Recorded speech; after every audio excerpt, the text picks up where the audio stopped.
Vamos entonces a la palabra de Dios. Dios es bueno todo el tiempo. Les pido que estén sobre sus pies y vamos a ir al libro de Deuteronomio, capítulo 6. Gloria a Dios. Deuteronomio, capítulo 6. Y vamos a estar leyendo 2 versículos de Deuteronomio. Amén. Y los vamos a leer todos juntos bajo la bendición del Padre, del Hijo y del Espíritu Santo. Deuteronomio capítulo 6, versículos 4 y 5.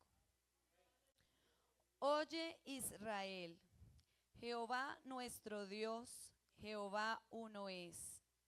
Y amarás a Jehová tu Dios de todo tu corazón y de toda tu alma y con todas tus fuerzas. Yo creo que lo podemos hacer una vez más, pero todos ahora sí. Ese era el ensayo y nos quedó como regular. Entonces vamos a hacerlo nuevamente. Oye Israel, Jehová nuestro Dios, Jehová uno es. Y amarás a Jehová tu Dios de todo tu corazón y de toda tu alma y con todas tus fuerzas. Y vamos a orar para que el Señor nos ayude a entender su palabra, para que podamos ser bendecidos a través de esta palabra. Hoy Dios quiere hablarle a alguien hoy, yo no sé, pero que Dios nos ayude. Amén. Padre celestial, gracias te damos, Dios mío, por tu preciosa y perfecta palabra, Dios santo. Gracias, Señor, por permitirnos estar acá, Dios mío, un día más delante de tu presencia. Te hemos alabado, Señor amado. Hemos escuchado tu palabra, Señor. Y estamos acá dispuestos, Señor, Dios mío, a escuchar este consejo en esta noche, Señor. Padre, ayúdanos para que nuestro corazón esté dispuesto, esté abierto, nuestro corazón sea esa buena tierra, que recibamos, Señor amado, esa semilla. Tú traes un mensaje hoy a nuestras vidas y yo te pido hoy, Señor amado, que tu palabra, Señor precioso, cumpla el propósito para el cual tú la envías.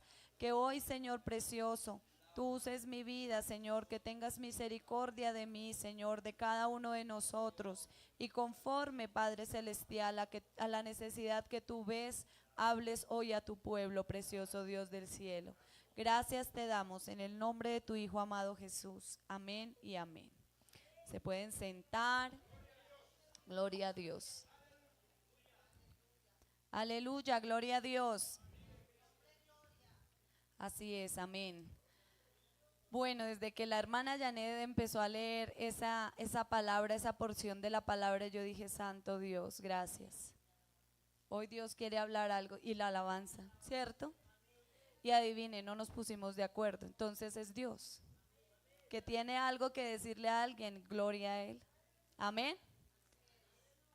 Él tiene algo que decir, entonces vamos a estar receptivos y vamos a escuchar. Que Dios bendiga a todos los hermanos que nos están viendo por redes sociales. Bueno, vamos entonces a iniciar con el mensaje. Yo quería desde hace ya un tiempo hablar sobre Deuteronomio. A mí es uno de los libros que más me gusta, a pesar de que sea del Antiguo Testamento, ¿sí? Me gusta. Cuando lo estuvimos leyendo hace ya unos días larguitos en el plan de lectura que todos juiciosos estamos haciendo. Amén. Entonces, cuando lo estuvimos leyendo, yo decía, ay Dios mío, yo quiero decir algo de Deuteronomio. A mí me gusta. Y me gusta cuando empieza y Moisés empieza a explicar a ese pueblo todo lo que vivieron en el desierto. ¿Y por qué lo hace? No es porque no tuviera nada que hacer, sino porque es que esa era una nueva generación. Esa era una nueva generación que de pronto necesitaba, que sí había vivido cosas, pero estaban más pequeños, ¿cierto? Y esa generación necesitaba recordar cosas, aterrizar cosas, comprender cosas. Y como a mí Dios me puso en esta vida para ser maestra, pues a mí me gusta eso, enseñarles a las nuevas generaciones. Y me encanta cuando Moisés empieza a explicar todo y hace un recuento de todo lo que vivieron y les dice, miren, fallamos en esto, fallamos en esto, fallamos en esto, pero por favor, y los compromete nuevamente y nuevamente les da esos mandamientos y otra vez les dice, vengan, afirmémonos acá. Y le habla a esas nuevas generaciones que necesitaban entender que de ellos dependía lo que seguía de ahí en adelante, que ya no eran sus papás, porque además quiero decirles algo, sus papás no estaban. Amén. ¿Y por qué no estaban sus papás? Pues por las decisiones que cada uno de ellos había tomado. Para los hermanos de pronto que no conocen muy bien la historia, pues porque todos no tenemos que conocerla, resulta que el pueblo de Israel salió de Egipto, librado de la esclavitud por mano de Moisés, pues por la mano de Dios, ¿no? Dios que usó la vida de Moisés y de Aarón y que los sacó de allí con mano fuerte, porque tuvo que pelearse la salida de ese pueblo de Israel, no fue ahí de cualquier manera, los pudo haber teletransportado, así facilito, pero es que lo que por agua viene, por agua se va, dicen por ahí en lo popular, ¿cierto? Entonces los pudo haber puesto, los saco de aquí, los pongo acá, Dios es Dios, puede hacerlo. ¿Por qué no lo hizo de esa manera? 11 días, dice la palabra, si no estoy mal, ojalá no me equivoque. 11 días dice que se demoraba el trayecto. ¿Y duraron cuánto? 40 años. 40 años en el desierto, de vueltas y espere, y de vueltas y espere. ¿Por qué? Por la necedad que había en sus corazones. Y ya de eso hemos hablado muchas veces. Ellos salieron de Egipto, pero Egipto no salía de sus corazones. Y ellos fueron rebeldes y criticaban y murmuraban, y cometían un error y luego otro error y luego otro error más. Y la mayoría de esas personas murieron en el desierto. ¿Por qué pasaron esos 40 años? Porque Dios dijo, no, no van a entrar a la tierra prometida. Porque no se lo ganaron. Y suena fuerte, y suena muy fuerte. Y ahí es cuando el mundo dice, pero Dios, su Dios es amor, su Dios es bueno. Miren eso que le hizo a esos pobres seres, ¿cierto? Y miren eso que estaba sucediendo allí. Esa generación no pasó a la tierra prometida, pero venían estos pequeños que los adultos decían, nuestros hijos se van a morir de hambre aquí en medio del desierto. Y esos hijos que supuestamente se iban a morir de hambre, ellos fueron los herederos de la promesa. Esos hijos por los cuales ellos tanto se preocupaban fue los que Dios levantó, sustentó y llevó a la tierra prometida. Entonces ahí eso era para darles un contexto de qué era lo que estaba sucediendo. Moisés empieza a hablarle a las nuevas generaciones, ya son sus últimos, como eso último que tiene que hacer Moisés antes de morirse y decir, necesito decirle a estas nuevas generaciones que Dios es real, necesito recordarles por todo lo que tuvimos que pasar durante estos 40 años, necesito recordarles las promesas y necesito recordarles cuál es el modo de vivir de aquí en adelante, porque no queremos que a ellos les pase lo mismo que a sus padres. Eso fue lo que hizo Moisés en ese momento. Y en medio de todo esto, si ustedes se dan cuenta aquí, el capítulo 6 tiene un título que dice el gran mandamiento, y ahí él les está diciendo cuál es ese gran mandamiento. Pero aquí yo les leí un versículo, versículos 4 y 5, que son unos versículos supremamente importantes para el pueblo judío. A estos versículos se les llama el Shema, y el Shema son esos versículos o esa oración que ellos hacen todos los días, 2 veces al día. Los judíos, todos los días 2 veces al día. Y ellos dicen, oye Israel. ¿Por qué se llama Shema? Porque oye quiere decir Shema. Oye Israel, Jehová nuestro Dios, Jehová uno es. Amarás a Jehová tu Dios de todo tu corazón, de toda tu alma y con todas tus fuerzas. Y eso lo repiten y lo repiten y lo repiten. Amén. Pero miren que yo quiero detenerme en el significado de esos 2 versículos. Cuando nosotros lo miramos acá, aquí me dice, oye Israel, pero ese oye no es como simplemente como escuchar el ruidito y ya. Ese oye hace referencia a escucha y responde. Y ese escucha y responde quiere decir obedece. Amén. Quiere decir obedece. Yo les quiero hablar un poquito acerca de la importancia de que esas nuevas generaciones obedezcan. En realidad oigan, o sea, escuchen y respondan a la palabra de Dios. Miren, una nueva generación que no escucha y que no responde a la palabra de Dios es una generación que va a creer en Dios a su manera.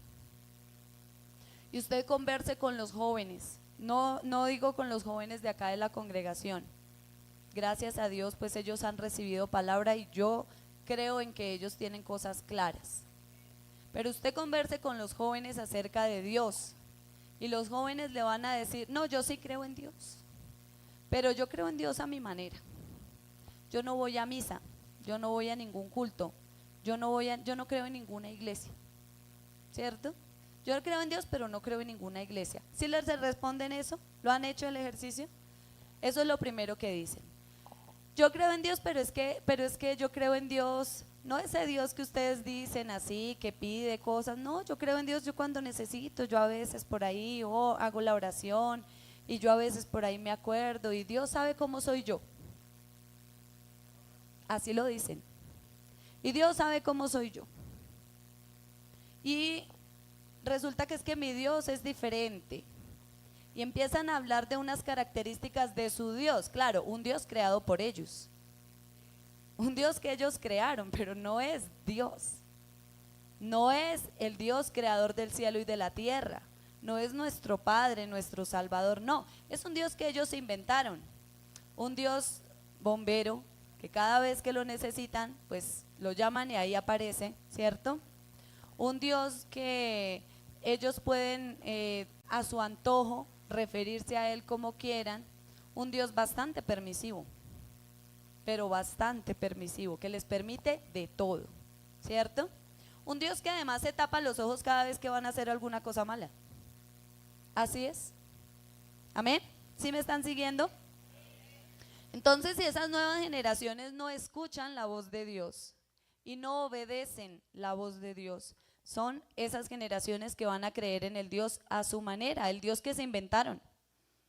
Ese Dios con las características que cada uno tiene. Hay unos que dicen que les fluye la energía por el universo, hay otros que hablan de, bueno, una cantidad de características que le han puesto a Dios, que no están en su palabra, que no hacen parte de los atributos de Dios, sino que ellos a su conveniencia así lo interpretaron.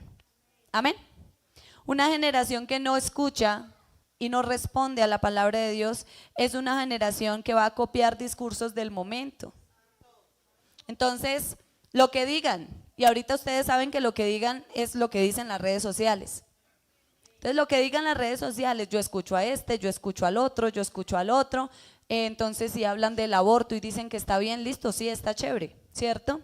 Entonces, si hablan de, por ejemplo, las parejas de diferente género, las parejas del mismo sexo, todos contra todos, todos con todos, todos, el amor, ¿cierto? El discurso es que amor es amor, entonces no importa de dónde venga, ni cómo sea, ni nada, amor es amor y ya. Y entonces esa generación va a copiar los discursos del momento. Y va a decir, y va a ser bastante conveniente, y va a decir, y con eso viene lo siguiente, y es que es una generación que todo lo relativiza. Es decir, que dice, no, pero es que, digamos, es que eso no es tan malo, ¿sí? Eso no es tan malo, es malo pero es un poquito malo. O es malo pero si usted lo analiza bien es por buenas razones, o sea que no es del todo malo. Y todo lo relativizan. ¿Qué dice la palabra acerca de eso? Que a lo bueno le dicen malo y a lo malo le llaman bueno. Todo lo relativizan, todo eso es relativo, o sea, malo, malo, malo no es. O sea, no es ni blanco ni negro, es como grisecito, ¿sí? Eso es relativizar. Eso todo es que sí se vale, o sea, es que depende, ¿sí? Depende del clima, depende del momento, depende de cómo haya sido la cosa, ¿sí? Hablando, por ejemplo, de la mentira, pues entonces la mentira piadosa, ¿cierto? Es por una buena causa y todo se vuelve relativo. Y esos son discursos del momento. Esos son discursos del momento porque esas generaciones están aprendiendo a vivir de acuerdo a lo que escuchan de sus pares, no de sus padres, de sus pares, de las personas que están al lado de ellos, que los rodean y que para ellos representan una autoridad. Una generación que no escucha el mensaje de Dios es una generación que dice, por ejemplo, todo lo bueno que me pase yo me lo gané, pero todo lo malo es porque Dios lo envía. Más o menos así es la lógica, ¿cierto? Es que yo no entiendo por qué a mí me pasan estas cosas, es que Dios, sí, Dios por qué permite que pasen esas cosas, pero lo bueno que pasa en la humanidad es gracias a lo que uno hace. ¿Me están entendiendo hasta ahí? Entonces, fíjense ustedes, eso habla de lo relativo, eso habla de todo el discurso que está a nuestro alrededor y así aprenden a hablar y está en el fondo de su corazón, está en lo profundo de su ser y muchas veces ni siquiera nosotros mismos pensamos en lo que estamos diciendo, sino que le vamos copiando el discurso al mundo. Porque estoy escuchando más al mundo, escuchando y obedeciendo, ¿cierto? Al mundo y no estoy escuchando y respondiendo a la voz de Dios. Amén. Entonces ahí nos dice, oye Israel, escucha y responde, escucha y obedece, ¿verdad? Eso es lo que nos dice esa primera parte. Jehová nuestro Dios, Jehová uno es. Ahí no está diciendo que no esté la Trinidad, no, ahí está la Trinidad. Él habla de una unidad. Él habla de una unidad, es uno y no necesitamos nada adicional, ídolos extraños.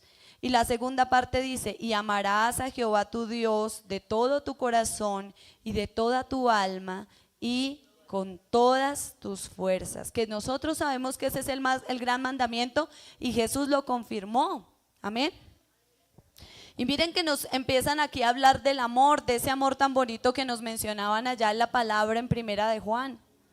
Y nos empiezan a hablar del amor y nosotros muchas veces hemos escuchado que Dios nos ama. Y lo hemos escuchado tanto que no nos importa.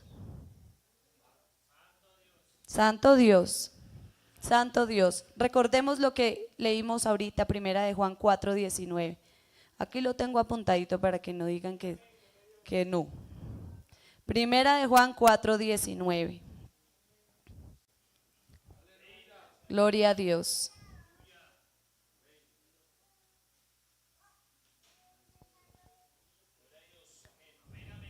La primera carta del apóstol Juan, que ya está al final, capítulo 4, verso 19 dice, nosotros le amamos a Él porque Él nos amó primero. Y encontrar esto es una bendición y entenderlo es una bendición muchísimo mayor. Muchas veces yo me acerco a los niños cuando los veo con cara aburrida y le digo, sonríe, Cristo te ama. Y me hacen, pero así me creen. Y muchas veces nosotros de adultos nos pasa lo mismo. Lo escuchamos, lo cantamos, pero lo entendemos en realidad. En realidad estoy viviendo esa experiencia, sé, soy consciente, estoy absolutamente convencido de que Cristo me ama. Estoy absolutamente convencido de que Dios me ama. Esa es la pregunta que nos hacen en esta noche. ¿De verdad lo sabemos?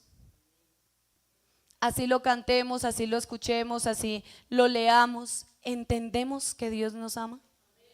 ¿Entendemos qué significa ese amor?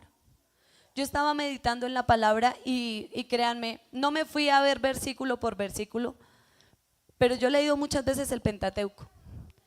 Y el Pentateuco son los 5 primeros libros de la Biblia. Y resulta que yo no me he dado cuenta que ahí diga literalmente, explícitamente que Dios nos ama. Y yo me puse a pensar y me puse a mirar y dije, pero es que yo no recuerdo. Que diga, que lo diga, que diga que Dios nos ama. En el Nuevo Testamento dice un montón de veces. Ya en los profetas vemos varias veces que Dios dice que nos ama, pero en el Pentateuco no. Yo no lo he visto. Puede que me esté equivocando, pero yo no he visto explícitamente que diga Dios te ama. Dios está haciendo por ti esto porque te ama. No lo dice. ¿Lo demuestra? Sí. Y lo demuestra de todas las maneras posibles. Pero ¿cuántos hijos que están aquí no son conscientes de que muchas veces ustedes piensan que sus papás no los aman? Porque no se lo dicen. Y dice, no, mi papá no me ama porque no me lo dice. En cambio, el papá de mi amiga sí la ama porque le compra cosas. A mí no me compran cosas, entonces no me aman. Miren cómo está la medida del amor. Ya más adelante lo miraremos a profundidad, pero fíjense cómo está la medida del amor. Hay muchas muestras del amor de Dios. No se lo dijo explícitamente al pueblo de Israel, pero hay muchas muestras del amor de Dios. Desde el momento mismo de la creación, cuando todo, absolutamente todo estaba planeado y preparado para la llegada del ser humano. Todo estaba perfecto y dispuesto. Eso es amor. Esa es una muestra de amor. Que nosotros, por ejemplo, nosotros como hijos, tengamos todo, absolutamente todo arreglado, todo dispuesto para que yo esté bien, eso es amor. Que yo no tenga que preocuparme por, estoy hablando como hijo más pequeño, porque a mí sí me toca trabajar, o sea, como un hijo más pequeño, que yo no tenga que preocuparme por trabajar, que yo pueda ir al colegio tranquilamente, que yo tenga mi comida, que yo tenga el vestuario que necesito, que yo tenga el techo donde estoy viviendo, que tenga todo lo que necesito, mis materiales, etcétera, que ni siquiera piense de dónde viene eso. Eso se llama amor. Eso se llama amor. Porque eso no apareció ahí de la nada. Porque alguien se está esforzando para que eso suceda en mi vida. Amén. Alguien se está esforzando para que eso suceda en mi vida.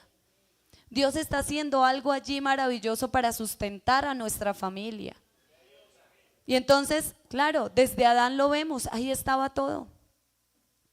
Y vemos también el amor de Dios cuando aun que le fallaron, Dios siguió allí acompañándolos y guardándolos. Incluso les cubrió sus vergüenzas. Amén. Y Dios siguió allí con ellos. Pudo haber dicho, uy, no, esto que me quedó mal, venga, yo borro y empecemos otra vez. Pudo haberlo dicho, pero no lo hizo. Siguió con ellos y siguió acompañándolos. Y a Dios eso le dolió. Padres que están aquí, ¿no nos duele cuando nuestros hijos fallen? Puede que uno se ponga bravo, puede que uno no les hable, puede que se vea otro rostro en nosotros, pero duele. Duele en el fondo de nuestro corazón cuando ellos están cometiendo un error. Y así es nuestro Padre. Y más adelante vemos cómo Caín vuelve y falla. Y Dios todavía lo protege. ¿Eso no es amor? Porque a pesar de eso que estaba viviendo Caín, a pesar de su desobediencia, a pesar de eso tan cruel que había cometido en contra de su hermano, a pesar de que se merecía ahí mismo la muerte, Dios los sigue guardando. Eso es amor. Nos vamos más adelante y se corrompe el mundo de una manera terrible. Yo quiero que lo leamos. Vamos a ir a Génesis 6. Santo es Dios. Y se corrompe el mundo de una manera terrible, terrible. Génesis 6 y vamos a ir al versículo, bueno, vamos al versículo 5. Génesis capítulo 6, versículo 5. Y vio Jehová que la maldad de los hombres era mucha en la tierra y que todo designio de los pensamientos del corazón de ellos era de continuo solamente el mal. Y se arrepintió Jehová de haber hecho hombre en la tierra y le dolió en su corazón. Y le dolió en su corazón. A veces nosotros no pensamos que el corazón de Dios, obviamente este corazón de Dios que me están diciendo ahí, no es un corazón como el de nosotros, ¿cierto? Ahí me están hablando de que Dios también siente, de que también le duele, como padre que es, como ese padre amoroso, ese padre que guarda, ese padre que protege, ese padre que quiere lo mejor para sus hijos. Le dolió su corazón al Dios todopoderoso, al creador de los cielos, de la tierra, aquel que pudo decir nuevamente aquí, no, ahora sí ya acabó con todo, porque definitivamente no funcionó y no acabó con todo. Por amor a la humanidad siguió perseverando con esta familia. Amén. Siguió perseverando con esta familia. Dice, y le dolió en su corazón. ¿Fue fácil para él ver a sus hijos allí, en ese exterminio, en ese diluvio? ¿Fue fácil para él? Le dolió en su corazón. Le dolió en su corazón. Pero nosotros como padres sabemos que muchas veces hay que tomar decisiones para cortar cosas. Porque si no iba a ser peor y ahí sí ya no se salvaba nadie. Había una familia por la que valía la pena luchar y con esa familia se quedó. Y con esa familia dijo, bueno, con esta familia vamos a seguir adelante. Pero le dolió en su corazón. Si nosotros seguimos esa promesa que Dios le hace a Abraham, eso se llama amor. El sacarlo de ese lugar donde él estaba, que era un lugar de adoración a dioses paganos. El decirle, sálgase de ahí, váyase de su tierra, váyase de su parentela, aquí usted no va a hacer nada, tiene que ir a un lugar que yo le voy a mostrar. Ese gesto se llama amor, sacarlo de ese lugar. A veces nosotros decimos, no, pero es que aquí estoy bien, aquí me gusta, pero es que a mí me gustaba vivir en este sitio, pero es que a mí me gustaba ese trabajo, pero es que a mí me gustaba lo que sea. Pero si Dios nos sacó de ese lugar, eso se llama amor, eso se llama misericordia. Así nosotros no lo entendamos en ese momento, pero miren esa fe tan hermosa que tuvo Abraham de decir, sí, yo me voy. No sé por qué, pero yo me voy, porque Dios me está llevando a otro lugar y allá voy. Eso se llama oye. Él escuchó y obedeció y respondió a la voz de Dios. Amén. Y si ustedes se fijan de ahí para adelante, hay muestras y muestras y muestras y muestras del amor de Dios.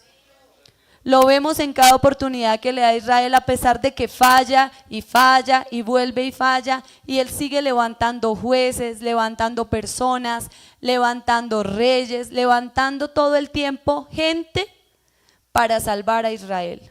Hay un versículo en la palabra que me parece hermoso, no les voy a decir dónde queda porque no me acuerdo, pero dice, he dado reyes para poder tenerte y naciones para mantenerte con vida. Amén. He dado reyes para poder tenerte. O sea, reyes han caído a causa de que tú sigas, que tú continúes en el camino. Y naciones han caído para poder mantenerte con vida. Ese es el amor que Dios nos está mostrando hacia Israel. Y ya, digamos de una manera mucho más explícita, Dios hace como una representación, podemos decirlo así, en el libro de Oseas. ¿Cuántos han leído el libro de Oseas? Ahí él le dice que se tiene que casar con una mujer que es fornicaria y que es adúltera. ¿Ustedes se imaginan eso? Diciéndole al profeta que se case con una mujer que le va a ser infiel, o sea que su corazón es infiel, que se tiene que casar con ella y no solamente se tiene que casar con ella, sino que tiene que tener hijos con ella. Pero de antemano le dice, no, esa mujer no va a cambiar, esa mujer es infiel. Y Oseas tiene que estar con ella, enamorarse de ella, tener hijos con ella y ver cómo esa mujer le da su corazón a otros hombres. Ver cómo esa mujer cae en la ruina, ver cómo esa mujer está mal, ver cómo esa mujer está pisoteada y al final de todo ese tiempo recoger a esa mujer. Recoger nuevamente a esa mujer y amarla nuevamente y pagar un precio por ella. Y de esa manera le dice al pueblo de Israel, así de esa manera yo te amo. Así de esa manera. Que a pesar de que tú seas infiel, a pesar de que tú vayas y forniques y adulteres, adores a otros dioses, te revuelques entre lo peor de este mundo, yo te recojo y pago un precio por ti. Ese es el amor de Dios. Amén. Ese es el amor de Dios. Y quiero pues decirles, porque esta nueva generación no conoce de ese amor. La nueva generación no conoce ese amor porque ahí está la clave en esos versos. No tiene autoridad, no obedece y no sabe qué es el amor. Usted hable con los jóvenes, vuelvo a repetir que estoy generalizando, no estoy diciendo los jóvenes de la congregación. Usted hable con los jóvenes y a quienes tienen ellos por autoridad no es ni a sus padres ni a sus maestros, ni a los policías, ni al gobierno, a ninguna autoridad. Ellos tienen por autoridad, sí señor, a sus ídolos. Pueden ser influencers, sí, pueden ser los cantantes, pueden ser personas que destaquen en redes sociales, pueden ser los futbolistas, esos son su autoridad. Si el futbolista se tatúa, adivine, tocó tatuarme. Si el futbolista se hace aquí el machetazo y se hace el dibujito acá, tocó, porque esa es mi autoridad. Si, no sé, mi cantante favorito, que no va a decir su nombre porque es malo y es feo y todo es horrible, se manda a hacer el peluqueado aquí como una totuma, allá voy yo, ¿cierto? Lo que sea que haga mi ídolo, lo hago yo porque es mi autoridad. Y yo muchas veces, cuando Dios me dio la oportunidad de trabajar en Bogotá en colegios públicos, y habían muchachos bastante altaneros. Y cuando uno exigía respeto, o cualquier persona adulta exigía respeto, ellos decían, yo respeto al que me respeta. Esa era su autoridad y ese es su modelo de respeto. Por eso es que el que se ganaba el respeto de esa persona, por ejemplo, era el más malo del barrio, ¿sí? No era necesariamente una autoridad reconocida, sino era el malandro por ahí, o el que vendía la droga, o el que, bueno, etcétera. Yo respeto al que me respeta. Si quieren que yo lo respete, usted me respeta. No me importa si tiene 40, 30 años, no me importa si usted estudió o no estudió, no me importa si usted es la abuelita de no sé quién, no me interesa. Si usted quiere que yo lo respete, tiene que respetarme. Esa es la forma en la que muchas veces los jóvenes miden el respeto a la autoridad. Entonces no conocen la autoridad. Estos días nuestro pastor nos ha hablado bastante de autoridad. Y esa autoridad no tiene nada que ver con el concepto que ellos tienen de autoridad. No conocen la obediencia. Nosotros los padres sabemos que cada vez es más, uno se acuerda, ¿cierto? Uno se acuerda y uno dice, uy, mi mamá apenas me volteaba a mirar y yo ya hacía todo, pero ahora eso se le salen a uno los ojos y no obedecen. ¿Cierto? Y uno les dice no obedecen. Vaya, por favor, por Dios, se lo suplico, se lo imploro, por los clavos de Cristo, ¿sí? No obedecen. No conocen qué es la obediencia. En serio, acordémonos, yo no soy tan vieja, pero yo me acuerdo que a mí me tocaba obedecer y que no me lo decían 2 veces. No se podía, no, 2 veces no, jamás. Tocaba, ya, con una vez ya uno entendía que tocaba hacerlo, ¿cierto? Nada de que se lo suplico, ni que no, el mensaje era claro, tocaba hacerlo ya, porque tocaba obedecer ya. ¿A quién obedece esta nueva generación? Nuevamente a sus ídolos. Haga la dieta no sé cómo. Es una obediencia no tanto como que tienen que hacer tal cosa, no es de esa manera, es una manera mucho más como sugestiva, como a modo de sugerencia, como persuasiva, ¿cierto? Digamos que no duele tanto. Así como digamos los cobros, antiguamente era con los chepitos o le mandaban a uno los de la moto, ahora ya no duele tanto porque es por data crédito, es más virtual, entonces uno siente que como que no es tan grave el asunto, ¿cierto? Pero sí es grave. Entonces en redes sociales resulta que tenemos a los ídolos y están diciendo que están haciendo la dieta, no sé cómo, entonces toca probar la dieta, porque yo tengo que obedecer, no es que yo me quiero parecer. Me tengo que operar como mi ídolo, me tengo que mandar a hacer el implante como mi ídolo, tengo que usar la ropa que mi ídolo usa, tengo que usar el champú que mi ídolo usa, tengo que ir a viajar, o tengo que tomarme la foto como mis ídolos se la toman. Tengo que empezar a hacer una cantidad de cosas como mis ídolos lo hacen, no porque me lo digan directamente, sino porque hay algo en la comunicación allí que a mí me mueve a hacerlo, porque si no, no estoy como en la onda, como que desaparezco, como que no existo. Y fíjense ustedes que de manera inconsciente están obedeciendo a sus ídolos. Y para estas nuevas generaciones, ¿qué es el amor? Yo he hecho el ejercicio. El amor para ellos simplemente es una emoción. Es algo que se siente. Entonces, ellos sienten que se enamoran de sus amigos a los 2 días de conocerlos. Le están diciendo te amo a sus amigos y a sus amigas. ¿Sí? Te amo. Ellos sienten que la persona con la que, bueno, un amigo del colegio que les atrae físicamente, entonces ya lo aman. ¿Sí? Y lo que sienten, es decir, la emoción, eso es el amor. Yo he hecho el ejercicio de decirle a los niños más pequeños, vamos a escribir acá, escribámosle algo a la mamá o escribámosle algo. Hice el ejercicio este año con las mujeres importantes en mi vida y ponían ahí, ay, mi mamá es muy importante en mi vida, y empezaban a decir por qué.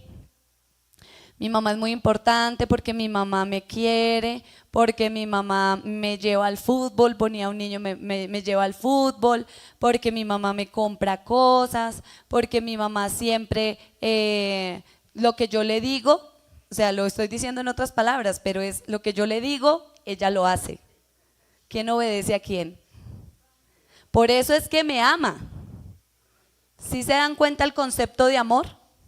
¿Ustedes se imaginan que con el amor de Dios hubiera hecho todo lo que el pueblo de Israel quería todo el tiempo?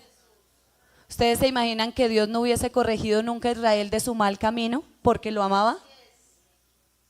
¿Ustedes se imaginan a dónde había ido a parar toda esa gente y esas nuevas generaciones si así nomás, corrigiéndolos, exhortándolos, mandándoles profetas, mejor dicho, dándoles lecciones, mostrándoles cosas, hizo de todo?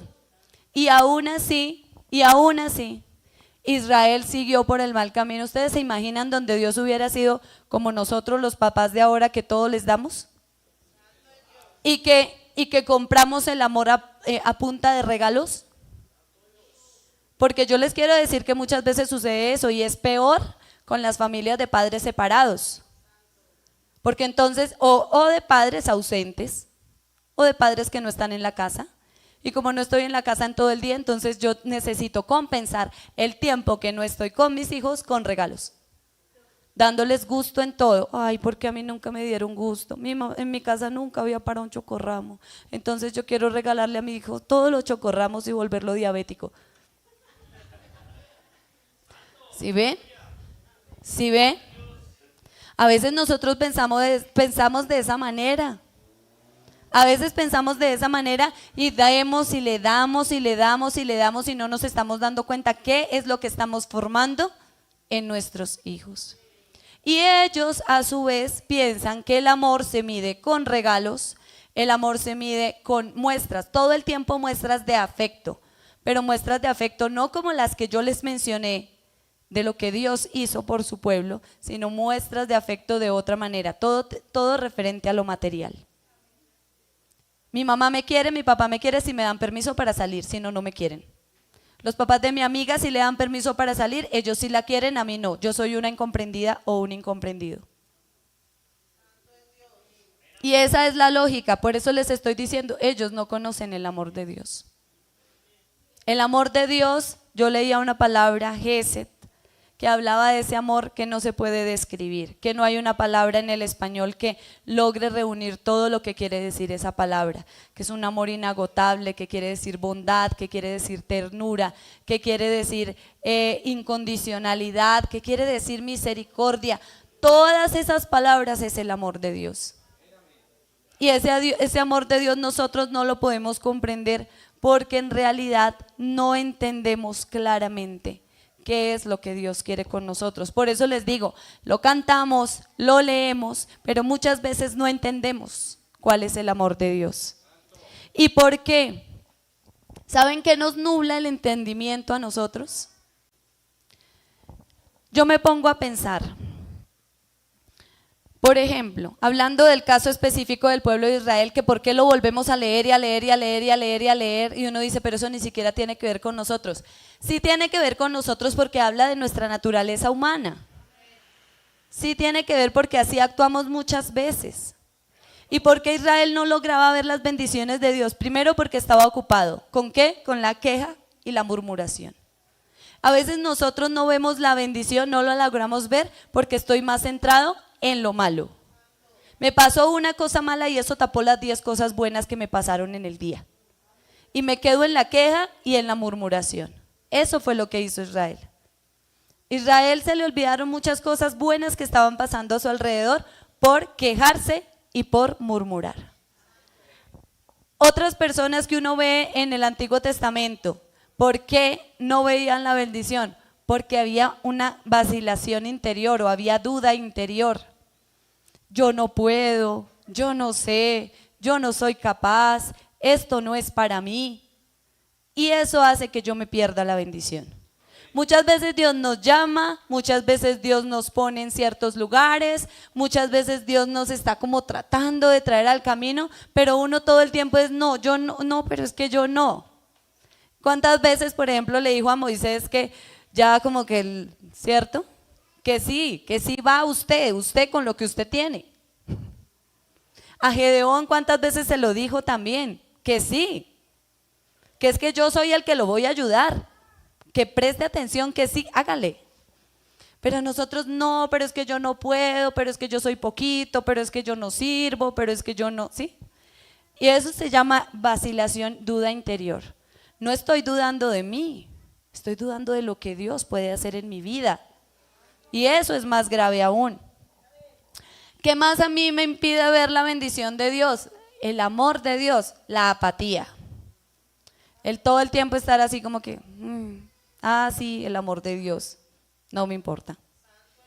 Con mi actitud todo el tiempo estoy ahí como que, sí, y ya.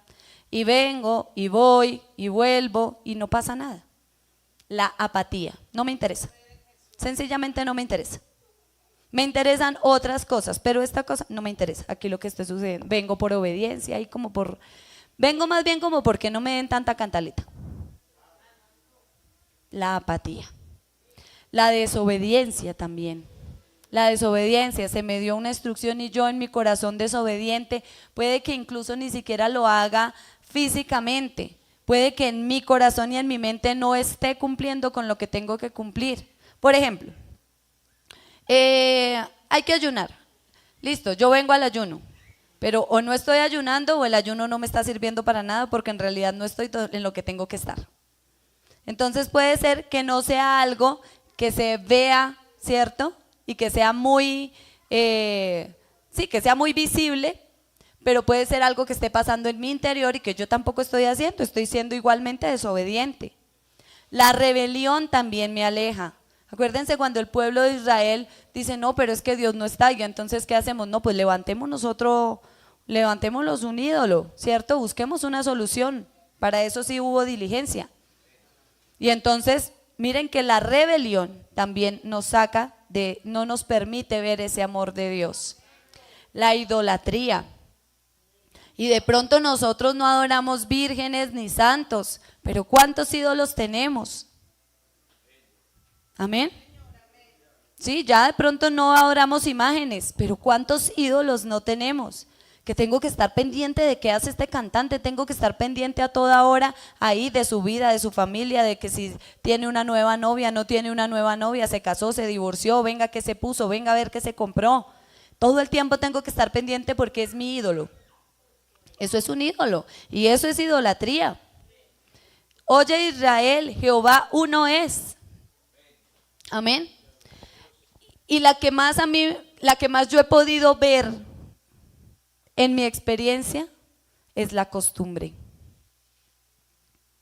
Miren estos niños, esta nueva generación a la que Moisés le tiene que recordar todo lo que pasaron. Esa nueva generación vio cosas. Ellos veían cómo sus papás iban y recogían el maná todos los días. Pero ¿sabe qué pasa? Estaban acostumbrados.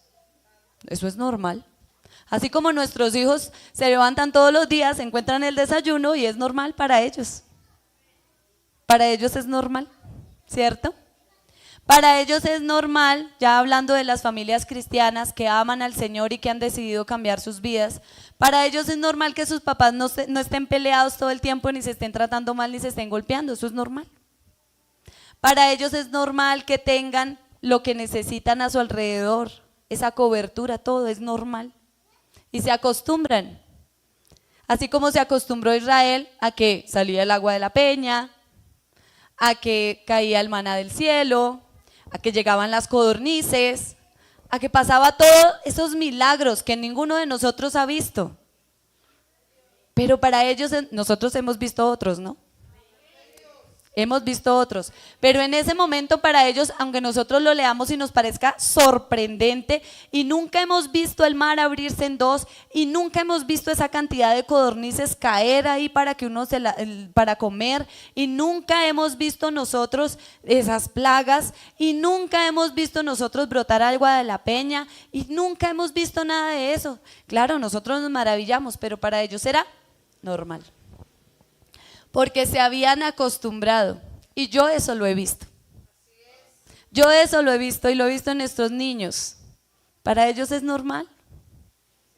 Y cuando llega de pronto un niño con un hogar fracturado, un hogar difícil, como que, este es como raro.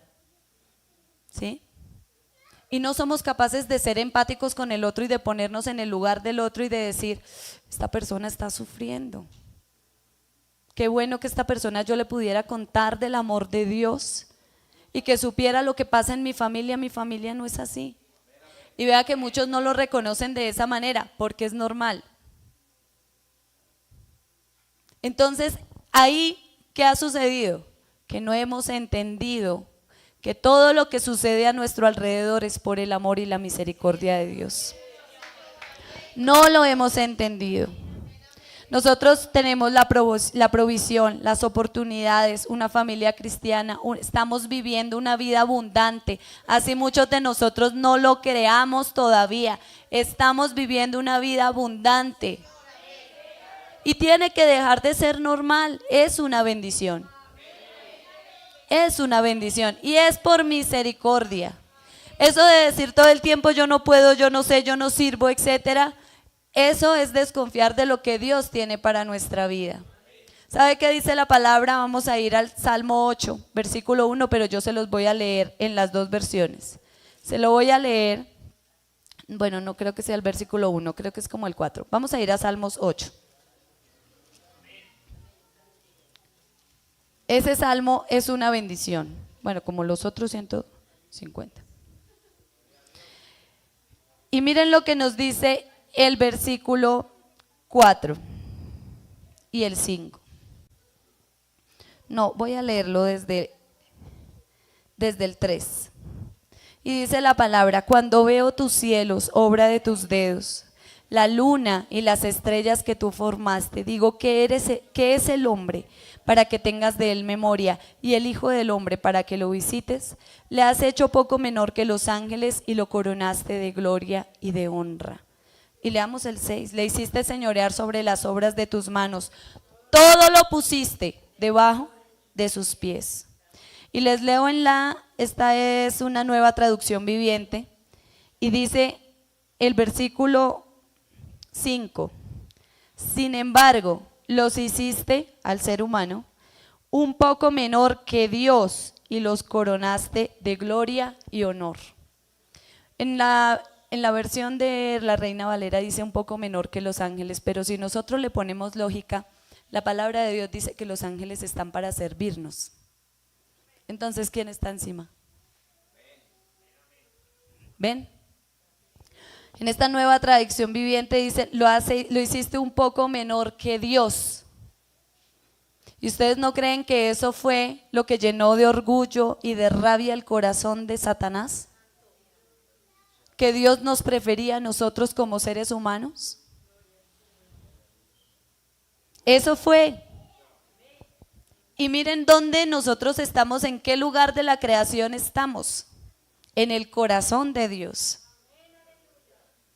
Estamos, dice, le has hecho, dice el salmista, dice, le has hecho, o sea, ¿quién es? Cuando yo veo esos cielos, obra de tus manos, cuando veo la luna, las estrellas, cuando veo tu creación, de pronto para nosotros ahorita hay mucha obra humana, nuestro paisaje tiene mucha mano ahí humana, ¿cierto?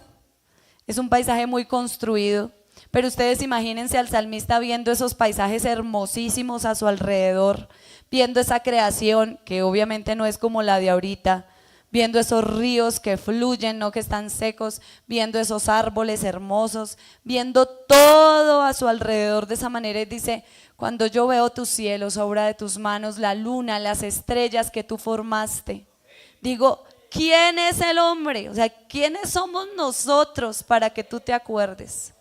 Si tú lo hiciste un poco menor que ti mismo, o sea, nos hiciste un poco menores a ti y nos coronaste de honra y de gloria. Entonces, ¿por qué seguimos con el discurso de yo soy poco, yo no puedo, y minimizándome todo el tiempo, cuando Dios a mí me está diciendo desde el momento, desde el principio, desde Génesis 1 en adelante, me está diciendo que me ama? Amén. Me está diciendo que me ama. Miren, ya voy finalizando con esto. Cuando nosotros entendemos que Dios nos ama, todo tiene que cambiar. Cuando de verdad lo entiendo en mi corazón. Mire, lo más difícil de aprender es desaprender. El pueblo de Israel, esa nueva generación, había aprendido cosas de sus padres, habían crecido escuchándolos murmurar, escuchándolos criticar a Moisés, habían crecido en todo ese desorden. Seguramente ellos estaban pequeñitos cuando levantaron el becerro, ¿sí? Muchas cosas ellos estaban viendo el mal proceder de sus padres. Y lo más difícil de aprender es desaprender, es quitarme eso. La palabra dice que Dios hace nuevas todas las cosas, pero también nos dice la palabra que nosotros tenemos que renovar nuestra mente todos los días, que nuestra mente tiene que ser renovada. Y eso tiene que ver con desaprender esas cosas que nosotros aprendimos mal. Eso tiene que ver con desaprender.